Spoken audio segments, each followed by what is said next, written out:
Everyone, it's the Grim Lord here, and this is Grimm's Comics Corner. It's been a while. There's been a lot of visual novels coming out. You know, GOG had their unexpected not safe for work sale, so a bunch of games dropped, and there was some new, basically, Uncanny Valley games that we added, and of course that other one, which I'm not really sure if you guys are cool with. I thought it was kind of boring. I paid for it, so I'm gonna try to finish it. But other than that, yeah, I'm not digging it that much. But yeah, we had a lot of new stuff coming out, and I didn't expect it. Had no idea they were gonna drop this huge not safe for work sale and unleash all these new games. So that kind of flew us off course, and we're gonna pick back up now with the comics. So let's get back to what I promised: Transmetropolitan and yeah, my memory hasn't been that great, but yeah, Transmetropolitan and the other one, yeah, Invisibles. But we're doing Invisibles right now, right? Yeah. Okay, let's get started. This is a bunch of sixes on here somehow. In the beginning, you want to know how it started? Well, yeah, I'm not real good at that lighting cigarette thing. 9,000 years ago, the entire universe was created by Ormazd, the Wise Lord. 3,000 years later, the destructive spirit, also known as Ahriman, entered the creation to inflict suffering and death on its inhabitants. But when Ahriman and his dark forces tried to leave the universe after doing their dirty work, they realized they'd been tricked. The whole creation was nothing but a cage designed by Ormazd to trap the forces of evil where he could destroy them. That's when the battle started. And later, thunk! Well, if it looks like a spider and it doesn't actually gurgle at you or something, there goes the bloody vertical hold. Christ, and I love this too. This is my favorite program on the telly. You know what it's like? Come on, you bastard. It's like Flan O'Brien. That's what it reminds me of. Flan O'Brien. You know what I mean? How do you know it's actually a baby? Haven't a clue, Governor. I know an Ira bloke called O'Brien once. He'd no left arm, and one night when he was pissed as a fart, he actually let me hear the sound of one hand clapping. Pity I had to shoot him. One hand clapping is masturbating. Christ, but you're an uneducated bastard, Flan O'Brien only wrote The Third Policeman, which is one of the greatest books in the English language. You'd like it, George. It's a comedy, like your bloody haircut. Oi! Good to see you haven't lost your touch, George. So what's all this about, eh? Thunt. I sat minding my own business when those two MiG twats turned up with Jack Flint. They've reactivated Dimension X. You're back in the game, old son. Not Detective Inspector Flint, mind you. Give us a fag, you bastard. Sorry, Gov. Don't smoke. Bastard. So what have you been up to all this time? Me? 3 times around the world, 2 divorces, 1 serious illness, and now I'm doing dodgy tarot readings on the internet. Christ, nearly 20 years, eh? You haven't changed much, have you, George? Eva Fraser's facial workout, Gov. I swear by it. I'm shagging birds half my age. You always were, you dirty sod. Christ, it must be bad if they've had to recall the 3 of us. I mean, after what happened at the Queen's Jubilee. I like a bit of a get-together. I wonder if he'll actually turn up. Last time I saw him, he said he was retiring, shacking up in Monte Carlo with some piece of Parisian jailbait, more like. The Third Policeman, eh? Bloody 6. That's Mister to you, Jack. Thunt. Mr. 6, and a half dozen of the other.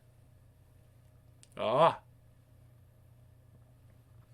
Well, Christ all bloody mighty, look what the cat's dragged in. Haven't you heard? The 70s are over for at least another 75 years, sir. Style is never out of fashion. Jack George, good to see you again. Interesting times, eh? Anyway, I say we start as we intend to continue. And don't tell me you've turned teetotal, George. Not bloody likely. Hang on, I'll be with you in a second. I'm just joining the joints. Let's try that again. I'm just joining the dots.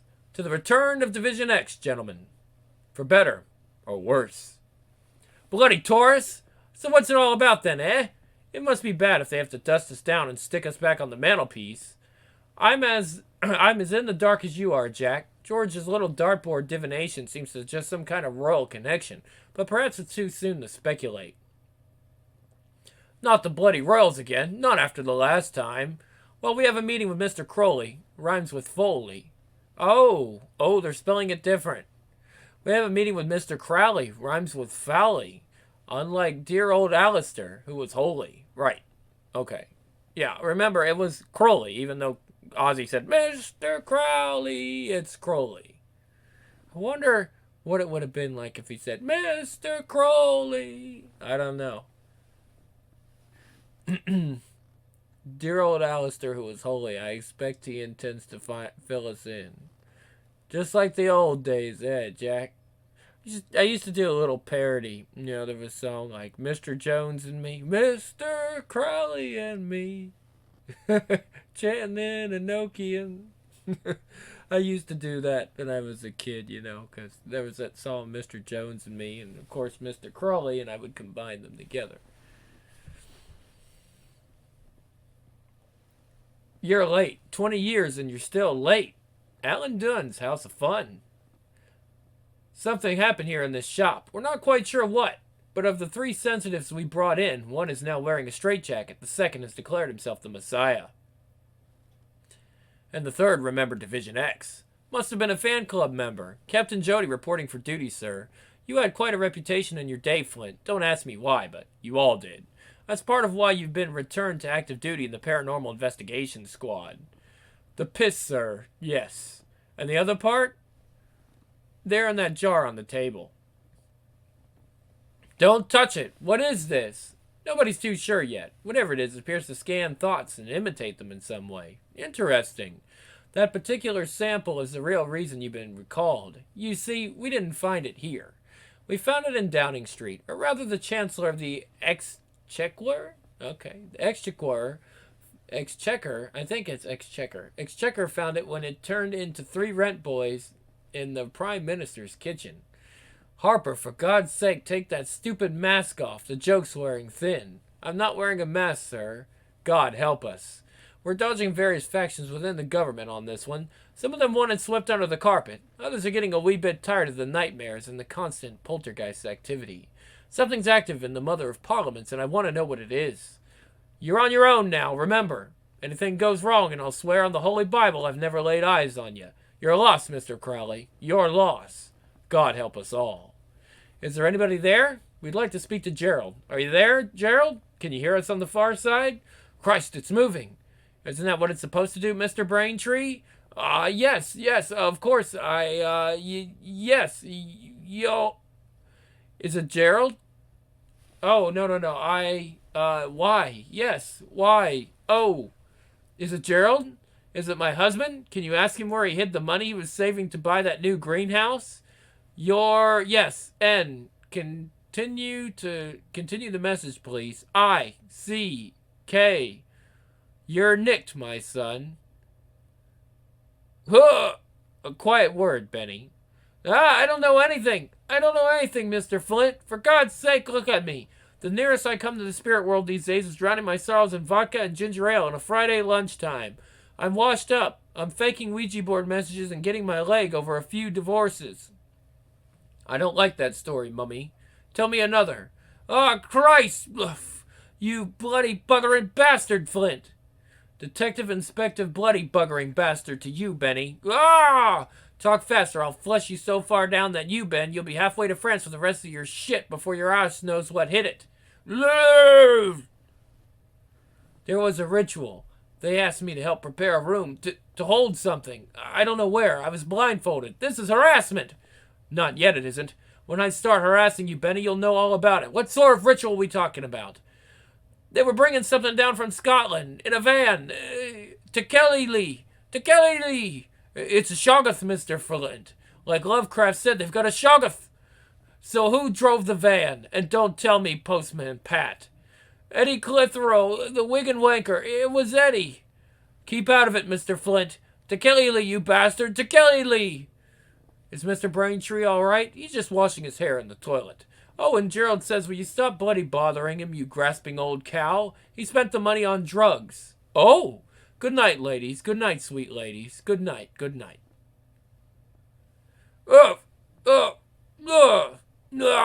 Apparently they're calling you the Wigan wanker. Yiddy. I wonder why. It's been a long time, Eddie. Remember when you and your little National Front friends managed to sail a Viking grave ship into the dreams of that poor immigrant family? You were behind me. I've got nothing to say. I took an oath. He'll conceal and never reveal. Oh, he'll conceal and never reveal. Okay. George. Earth. All yours, Gov. You bastard, Flint. What's this all about? The van, Eddie. What was in the van you drove down from Scotland? I don't know what you're talking about. Don't force us to use the photographs, Eddie. You dressed as that Ponce from Death in Venice. You and the Starlight Players' production of La Cage aux Folles. La Cage aux Fla? Wonder what the hard men down at the gym would make of that little lot. So I'm an actor. He'll conceal, never reveal my arse. You're way over your head, Eddie. You should have stuck to blagging occult supply shops and snuffing out Hindu cremations. What's the story? Out with it, Eddie, before your wanking arm comes off in my hand. It was a mirror. I had to transport a big mirror. You don't understand. It's the end of the world, Flint. We have to preserve it, don't we? We have to save what we've got. They're going to destroy the world if we don't stop them. Who, Eddie? Who's going to destroy the world? The Invisibles. The bloody Invisibles. Can't anybody see what's happening to the world? It's the Invisibles. Somebody's got to stop them. Who paid you? Quimper. The fella's name's Quimper. He runs a couple of clubs in Soho. You're wasting your time. You won't get... Bloody hell, Governor. This used to be easy. Remember we just used to get in the car, sort out some unconvincing ghosts, and then get pissed and chase birds all night? Who are the bloody Invisibles, anyway? A secret occult conspiracy dedicated to destroying the world by opening the gates onto, I don't know, Armageddon, the return of the great old ones, the Hopi Fifth World, Ragnarok, you name it. Either that or they're the ones out to stop it happening. No one knows who they are. Perhaps you're one of them, George. Perhaps we all are. Marvelous. So where are all my secret brothers and sisters, and whose bloody round is it? They're invisible, Jack. You wouldn't know them even if they were sitting right in front of you, drinking a ludicrous cocktail. That's the whole idea. And it's your round. Gentlemen, you wanted to speak? Mr. Quimper? Quimper, yes. Please excuse my mask. Bad burns, you see. Horrible. My office? You wait here, George. This way, gentlemen. Bucky's best bidder? Apparently you're in show business, Mr. Quimper. Motion pictures, I believe. I've been known to make short films for a specialized clientele. Connoisseurs. Nothing to be ashamed of. There was a mirror, yes. One particular scene demanded its use. I got rid of it after. Mirrors, you understand. I'm not fond of them. Why do I get the feeling you know more than you're telling us, Mr. Quimper? Don't I have an honest face? Ha ha. Mind if I sit down here? Suit yourself, love. Bloody hell, you're a bit previous, aren't you? Those are my balls you've got in your hand on, love. I hope you've had training. It's not my hand. It's a tape. You've got to help us. It's one of the films he's been making. They've got a flying saucer from Scotland. Guide's honor. I'm not making it up. They're making films. They're making the girls do it with aliens. Tracy from in here was half mad when they found her. She kept talking in this horrible little baby voice about the hospital lights and the coats with blood on them. White rubber coats, she said, with nobody in them. Then the flying toys, she said there was... Denise. Not that one. Not him. He's a policeman. Lose that erection, George. We're leaving. Pornos? That's what she said, Gov. Birds having it off with aliens. Christ, you hear something more disgusting every day. I thought spit methadone was the worst. You get these heroin addicts at the clinics, right? And they vomit up their methadone dose, then sell it to... Ew. Can I help you, gentlemen? No, we don't need any help. We're good at this. Let's have the tape. Come on. You want this? Governor, what are you doing? He's wondering what his last words are going to... Move! Step on it, George! Christ! Bastards! Special branch bastards. We were on to something. We had it right in our hand and those bastards just walk in and take it away. They must be having a right good laugh right now. I'll bet they are. I gave them my Father Ted tape. Here's tonight's choice of viewing for us. I hope it lives up to the blurb on the poster. I used to envy those bastards up in Vice, getting to watch this stuff all the time. Dirty buggers. Just imagine the ultimate predator, the ultimate deceiver, the ultimate camouflage. Queen of Hearts? You what? This is more like it. A predator which has disguised itself as the entire universe. It's all around us, breathing, waiting, hiding in everything. Shut it, George. Imagine the moment when it strikes. Imagine the dread and the terror of that moment when it drops its disguise. The moment when all that we see and know begins to change and the beast is revealed in its awful nakedness. It's a bit weird, this, but it's all right so far. Look, they've got that bird done up to look like Princess Di. Bride of the Beast. See the 5 suns in his mirror. Your husband is here to make you his princess. Ah! Freeze the frame! My God! Look! I think I've lost that erection now, Gov. The whole creation was nothing but a cage, devised by Ormaz to trap the forces of evil where he could destroy them. That's when the battle started. Ormaz, creating the first trap, created the concept of restriction. The forces of Ahriman struggled for liberation. Which side are you on? Do you know? The midget Scarpered, governor. Where will you be standing on the day of the coronation, when the gates come crashing down? Where's he gone? Your boss. You're wasting your time, Jack. It's not her. It's not her. She's being remote controlled. Nice trick, Mr. Kemper. Doesn't matter whether the battle is black against white, good against evil. Is against isn't. What matters is that we're winning the Great War. It's the end for your kind. All you ever had was luck, and now your luck has run out. I rather think not. Black 23. What? The roulette wheel is still spinning. There's an envelope on the roulette table. In it you will find the name of the man who took the mirror from my hands. The trail ends here. You'll see. Cut. Ugh!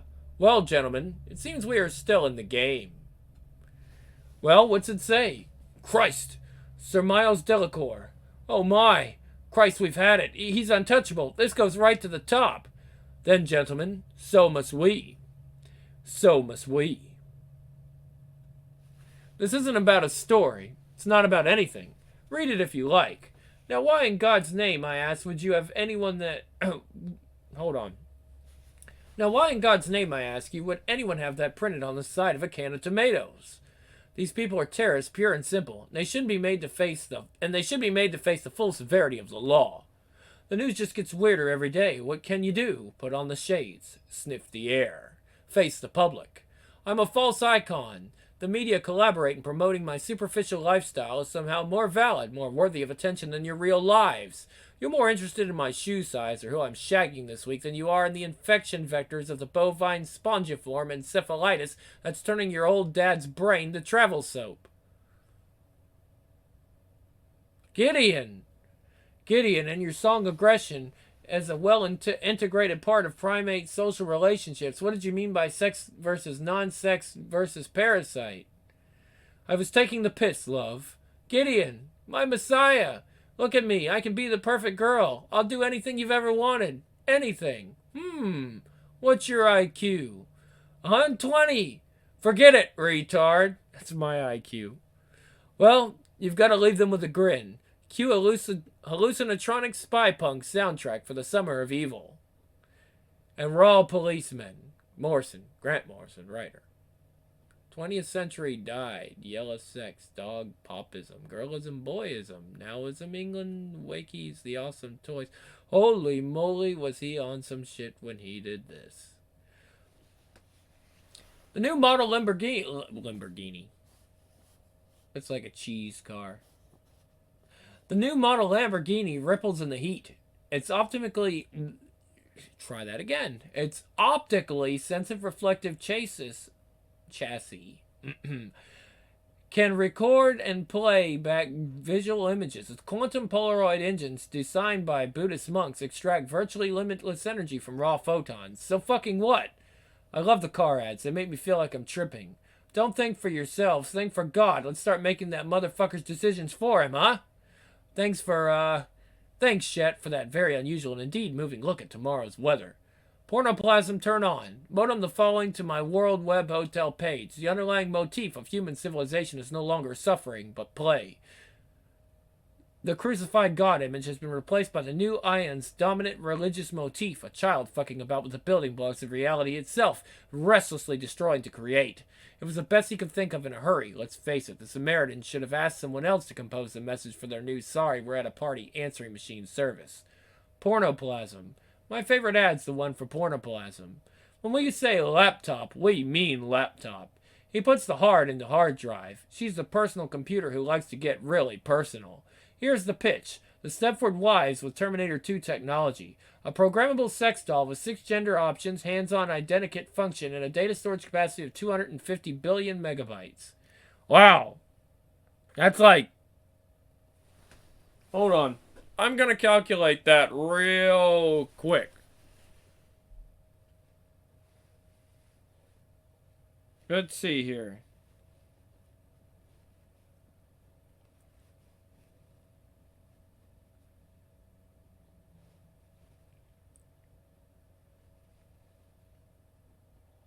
Wow. Okay, so that's ridiculous. That's 250 terabytes.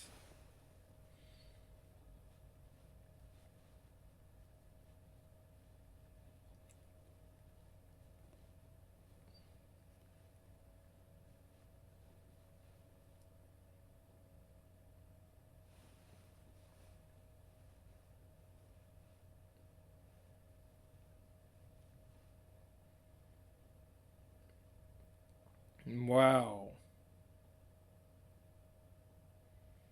There's 1,000 terabytes in a petabyte.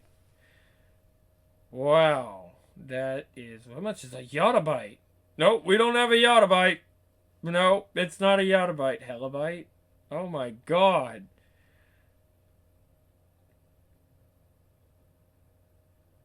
A petabyte is over 1,000 terabytes. So... We're not even... It's not even a petabyte. Because it's only 250 terabytes. So yeah, it's not even a petabyte. It's 250 terabytes, which is a lot. It's more than I have. Way more than I have. Damn. 250 billion megabytes is 250 terabytes. That's a lot of data. That almost makes sense. Almost. Grant, you may have got it. I think... Alright, folks, based on my research, I think it would literally take about 250 terabytes of storage, if not more, for a doll to have 6 gender options, hands-on identikit function, and whatever. It can give you head and email your boss at the same time. It would be able to do a lot of shit with 250 terabytes. I don't even know how big the computers that we have that we're training AI on, like the servers, I don't know how large they are. This? NNM, enhanced tits, 20%. I want LA porn. I want the nerdiest guy in school transformed by a gifted surgeon's knife into a beautiful, sexy girl and exhibited as a living erotic sculpture at Dionysian ceremonies of heathen bondage. Okay. So this is interesting. This is early... This is early Sissy Hypno. Remember when I was talking about Sissy Hypno before? It's kind of weird. We just run into this panel, right? But they're basically saying, hey, I want the nerdiest guy in school transformed by a gifted surgeon's knife into a beautiful, sexy girl and exhibited as a living erotic sculpture at Dionysian ceremonies of heathen bondage. So basically he's saying, yeah, we want this boy turned into a girl, the one that was nerdy and nobody cared for, and basically became trans. So look, this is way before Caitlyn Jenner ever came out. This is way before all that shit. Way before Kris Jenner came out as trans and all that. Way before it became a thing. Yeah, they were talking about this. So it was on... I mean, but again, the nerdiest guy in school would be the incel, right? So, yeah. That kind of look. Thus runs the promo copy on Stargrave's latest, most frustrating sex novel. The alluring and racy cover conceals a dry marine engineering text with buzzwords like crawl space and Stephanie's first date, sprinkled throughout to help maintain the erections of a surprisingly substantial audience for brainy geek to hot slut gender pretender stories. Yeah, I'm sure there's a lot of fans of that. You Fuda degenerates. By 2012, there would be no more information. All we'll have is garbage in the system. I believe it. I think that happened. Information is a finite resource, and we are quite simply breaking it down too rapidly. I believe it. Even Shakespeare's text will have dissembled into ad jingles and Coke promos. Hamlet reduced to a 30-second pitch for Zit Cream. I believe it. It's already happening. It's already happening. We're at the adpocalypse, pretty much, where everything is about the algorithm and selling you shit, right? Were those real words or just the incredible feat of mimicry that's made of Wisconsin's family dog an overnight superstar? Hint, beaten Fido, or Benton Fido, back after these fragrant poetic jewels from the Bhagavad Gita. Thank you, Blair. Buckingham Palace, England swings like a Korean dog on a rope, and the base pattern's been registering on seismographs all over the country. Is my sister still here? Yes, sir. Yes, she is. Lovely Queen Genevieve. Oh, God bless you, young master. All the kiddies love you, and I do too. More than life itself, you're all such good, wise people. I don't even know if that goes here. I'm saving up for 4 hits to take the wife and kids and myself into the DMT realm on one of the new package tours. It's just like being at home, they say, but with a billion more colors. Yeah, I can believe that. The new synthetic DMTs stretch the experience out to a fortnight, and they suspend your metabolism so there's no need to worry about feces, etc. Yeah, I can believe that too. Make your eyes green. Tonight's World in Reaction looks at the impact of psychedelic tourism on the inhabitants of the so-called imaginal realm. Is development of the other side opened up by tryptamine hallucinogens, accelerating the creation and growth of what have been dubbed hyperspace ghettos, inhabited by self-transforming soul machine elf entities who now find themselves selling cheap 4D souvenirs to survive? What in God's name am I reading? Post-techno. The music's pure, concentrated information, stripped raw, seething with dangerous, fast-breeding subliminals. It is the dance music what crack is to cocaine. Still waiting on that. I joined the army because my father made me feel impotent and vulnerable. My self-esteem was so low that in order to find any security at all, I required the simultaneous physical empowerment and psychological castration that military training entails. Coke, not blood, flowed from the saint's veins. I still submit to strong authority figures whom I simultaneously hate, respect, and cringingly obey, but now I can vent my frustration and envy in a culturally approved way against the currently designated opponents of my government's ideology. Be like him! Join the army, for God's sakes! Gideon, you made it, by and large. How are things, Professor? They're still searching for a unified field theory of consciousness, I hear. Ah, they'll never find it. Take it from an old fraud. Mapping the human psyche is all very well, but nothing beats the thrill of sobbing like a baby while a cold, merciless Fraulein insults my intelligence and uses my books as toilet paper. Neurovision Song Contest winner Zansdor Dopa from Neo-Belgique performing his hit Before the Wheel. Were there revolutions? Later, Zansdor will be telling us all about the man he killed with a dart, fair and square. Gideon, what's the new look? Punk Panto? Adam and his ants? What have you come as? A gesture of goodwill, sis. You don't look much like one. Listen, you've made it just in time for my announcement. The new Aeon starts here. Hextasy is one of the new generation MDMA derivatives with molecules designers sculptured using one of the new 4-dimensional witch tech processes. Yeah, I heard a new black holes appeared in the sky. The drug deprograms the entire musculature. It's like shape-changing, but you can always spot a Hextasy user on the morning after. They look like stroke patients. At last, I'm truly a woman. Everybody, I'm having a lovely little baby. Well, actually, I've had the little devil. Gaze upon my works, ye mighty, and despair. Okay, maybe this is what the Wachowskis were saying by being influenced by the Invisibles comics when they made The Matrix, which was the poetic cue for England's lyricist laureate, Fu Mangrove, ex-lead singer for High TC Superconductivity and Ceramics, to unveil both the prettiest, pinkest, most sweetly vulnerable Union Jack you ever saw in his latest Meisterwork. The flag of England, like a virgin giving birth, a nun fertilized by a comet, a shoddy way to treat your mum. Wouldn't it be just kinder to put some species out of their misery, rather? We later discovered that all of his best-selling thoughts had been composed by an experimental monkey named Stephen, which lived in chronic pain and lived to take out its grief on a handy keyboard. Bless my soul, here's 3 wise men from the East. Not wise men, but 3 Western boffins come to satisfy our cold intellectual curiosity about the pomp and pageantry surrounding the prophesied birth of the global village idiot. Haven't you ever wanted children of your own, Gideon? Only one of those little white-haired spooks from the village of the damned? So who was the lucky dad? Big Bird? Or was it the terrifying rock from the 7th voyage of Sinbad? You've seen Jurassic Park, haven't you? Tyrannosaurus spunk, Gideon. In vitro at the Feast of Beltane. Witch trials, confessions at midnight, that sort of thing. His spend is cold, they used to say. Bloody right. Straight out of cryogenic storage. Imagine, it'll be some sort of appalling satanic atavism. Part human, part dinosaur. Can't you just see it leading the world into a new dark age of corporate techno-barbarism? We're there!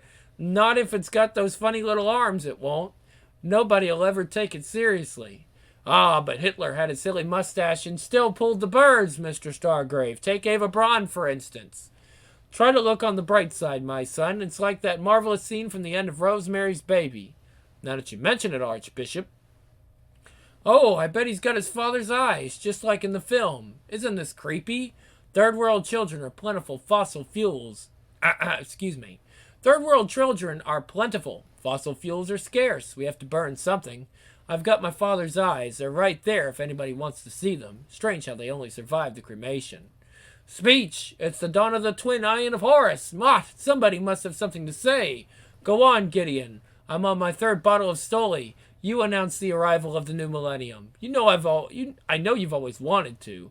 Oh, all right, I'll try, but I'm not much good at speeches.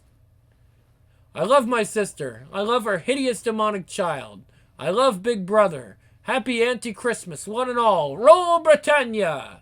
You always wanted to ask Blank what it was like for her to become, at the exact instant the camera caught her, a goddess, a living archetype, Britannia's final mini-skirted fling before the chronicalism. Poor Blank went fully digital and attempted to defibrillate her career. She had a brief scandalous fling with Blank, but tragedy struck in the end when a heartless and opportunistic computer virus ate her consciousness during one final poignant HAL 9000 style rendition of Mama. Pop, like Kronos the Titan, always eats its darlings. I suppose we should announce the nativity I suppose we should announce the nativity to the world. It's only fair. Give them a chance to prepare the defenses. I'll go. I fancy one last look at the old place before it disappears forever.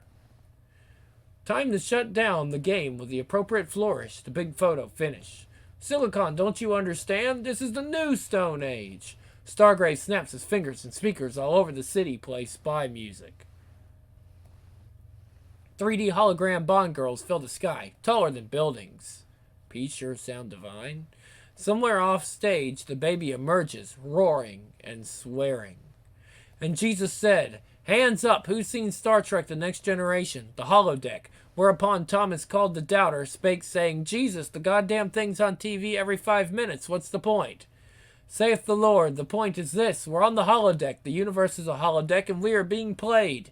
The disciples shook their head and tried in vain to interpret what they took mistakenly to be symbolically language. Gideon Stargrave hits the opening credits at light speed. Everyone's a paparazzo.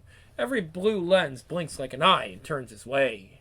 So, what's it like being rich and famous? Matter to energy. The whole solar system burns to ash in the expanding nova of 10 billion simultaneous flashbulbs. Nice and smooth. The end. Okay, behind the Invisibles curtain. Preliminary text and art for the Invisibles. Oh, look at this. Cool. Promotional poster.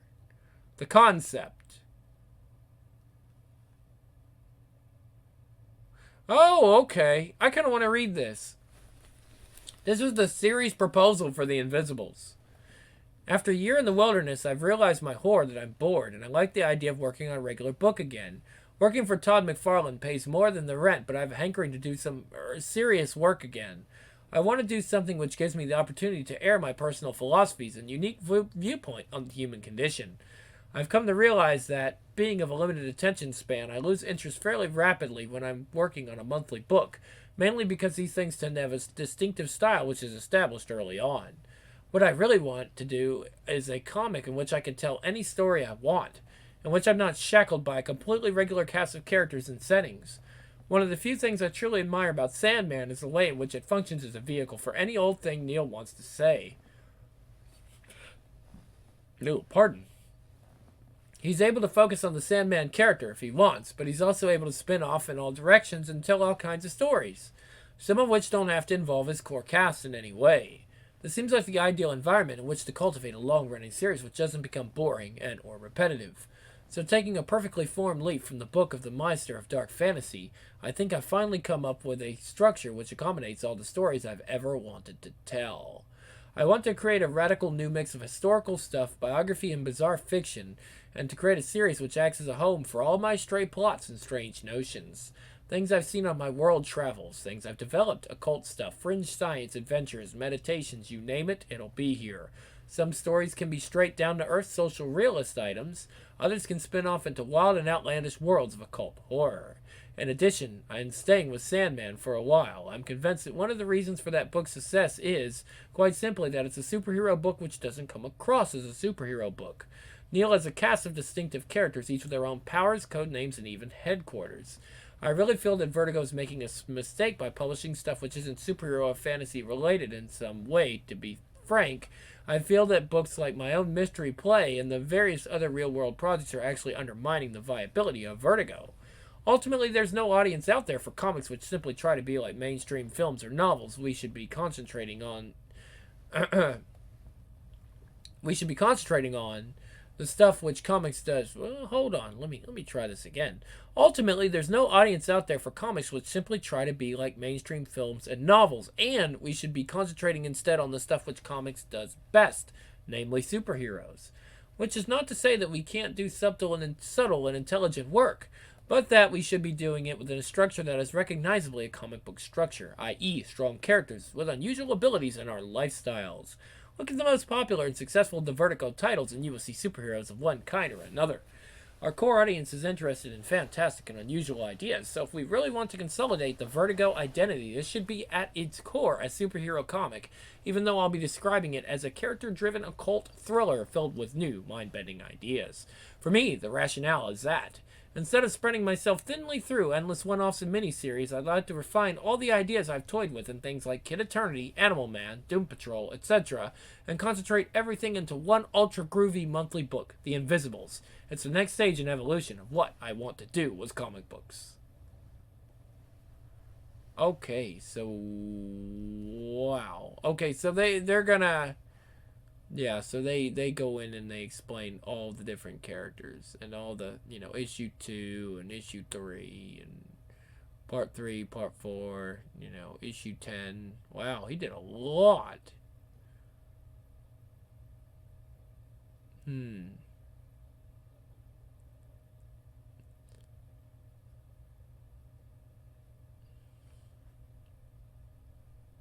Okay.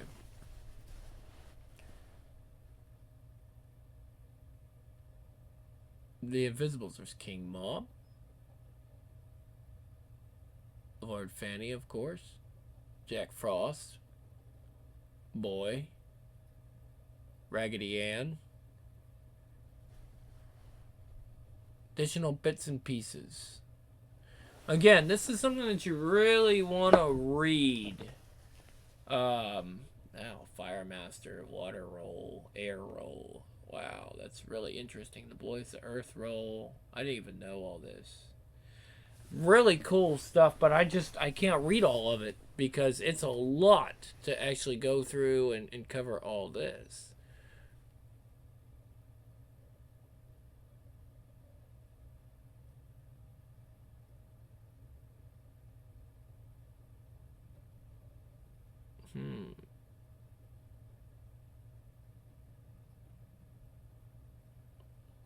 Other than that, I'm open to suggestions.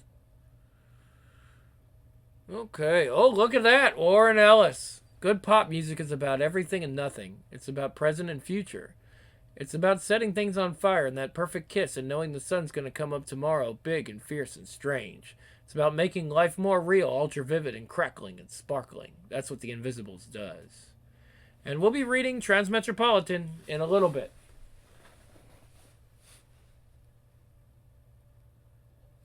So, it says the world is not what it seems. Behind the curtain of everyday existence, a vast and unholy conspiracy is at work, twisting and deforming reality to pave the way for colonization by hideous extra-dimensional powers. Facing this onslaught is a laughingly small resistance movement scattered across space and time, a handful of subversives known as the Invisibles. The silent guerrilla war has raged for millennia, shaping the very fabric of the universe.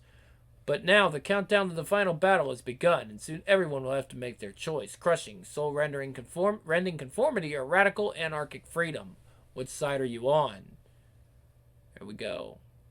Okay, guys, so that's it. We're finished with the second volume of The Invisibles, and we'll be on the third. And things are going to get really interesting at this point. So, I mean, they're already interesting. I have no idea what the hell that last issue was, but it was interesting. So I know you want to continue on the ride with me, and definitely, if you want to check out that series proposal, I'm sure you can find it on the internet if you want to read all about that, read into it, read into more of the characters, because we're really enjoying this here on Grimm's Comics Corner. We definitely want you guys to, continue to enjoy this wonderful thing that we've set up, and we started about a year ago, and now we're still going. So at any rate, this is the Grim Lord, and I will be out for Grimm's Comics Corner with The Invisibles. We'll see you next time.